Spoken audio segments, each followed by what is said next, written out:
Hello and welcome to March 2025's edition of What the Heck is Going On in the Denver Housing Market. If you're new to my monthly market update series, it's where I just break down the numbers of what's happening in our housing market today, and then more importantly, simplify exactly what those numbers actually mean for you as potential buyers or sellers here in Denver. If you're new to my monthly update series, my channel, anything like that, my name's Torrey. I'm a real estate agent, which means, yes, I don't get paid to make videos for a living. I just really like making videos. However, if you have any real estate needs, I'd love the opportunity to chat. My contact information is in the description below.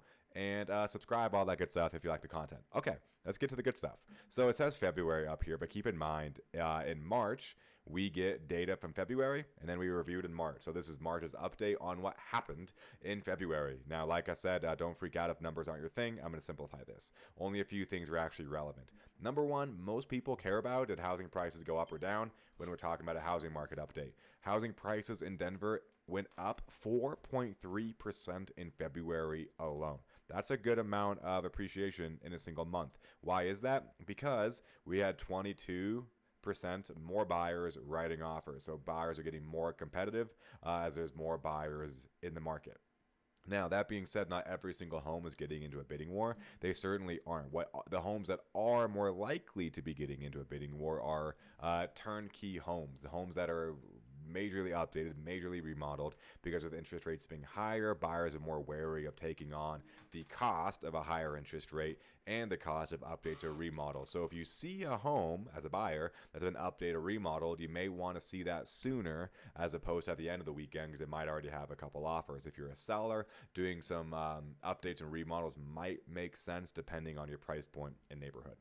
Overall, new listings went up by about 11%. So there's 11% more homes on the market this month as compared to last month. But as we can see, buyers outpaced sellers this time. So only 11% more homes, but 22% more buyers, which is why we saw housing prices go up because buyers going against each other on price. Now, the curveball here is the amount of homes we have for sale. Now, these are a lot of numbers. I'm only going to talk about this number right on the edge here.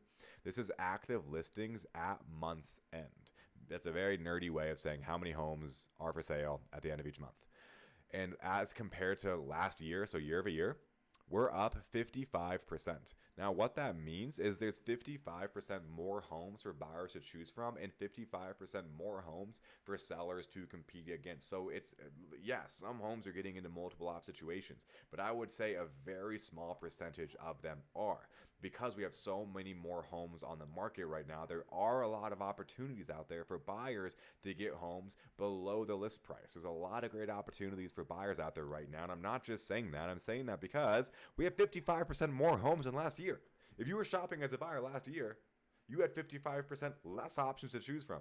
I don't know about you, but if I'm a buyer, I want more options to choose from because not only do I get to have more options in terms of the thing I want, but then it gives me more negotiating room with the seller. Now, if you're a seller, 55% more competition is not particularly exciting. However, once again, knowing what buyers are looking for in terms of updates, remodels, things like that, you can really leverage those to make sure that your home stands out. And pricing your home becomes even more important than it has been because, once again, buyers have more options to choose from. Before, you might be able to get away with overpricing your home a little bit. Now it's a little bit tougher, not undoable. Once again, depends on the price point, how in demand the neighborhood is, all that good stuff.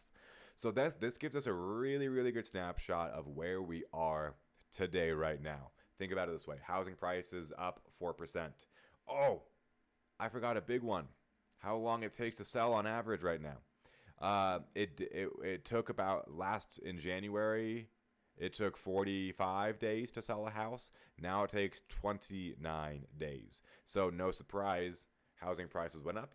More buyers in the market. How long it takes to sell a home went down. So it takes about 29 days on average to sell a property. Hope that wasn't too late to throw in there.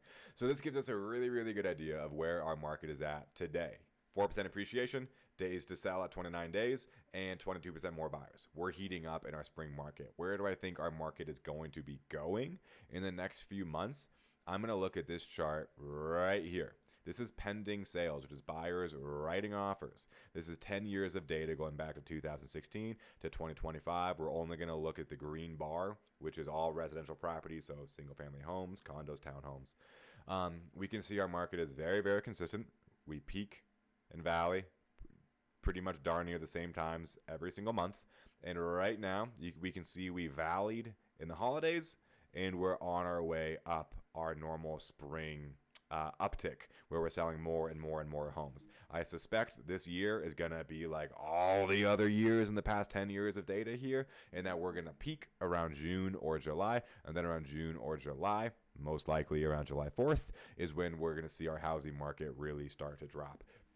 So if you're thinking about listing a property around summertime, if you can get it listed in May, that's a little bit more advantageous because then you're listing it around this time here.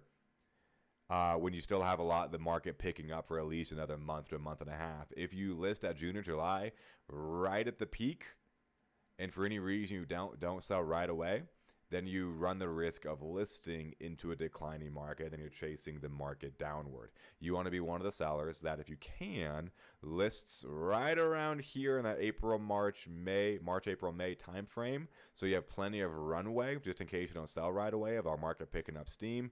And and by the time our market starts to slow down, you're either already under contract or sold. Guys, if you have any questions or want to dive into these numbers more, what they mean for your neighborhood specifically, your price point, your style of home, please feel free to reach out. I'm happy to chat. My contact information is below. If you found this helpful, consider hitting like and subscribe. Thank you guys so much. Bye-bye.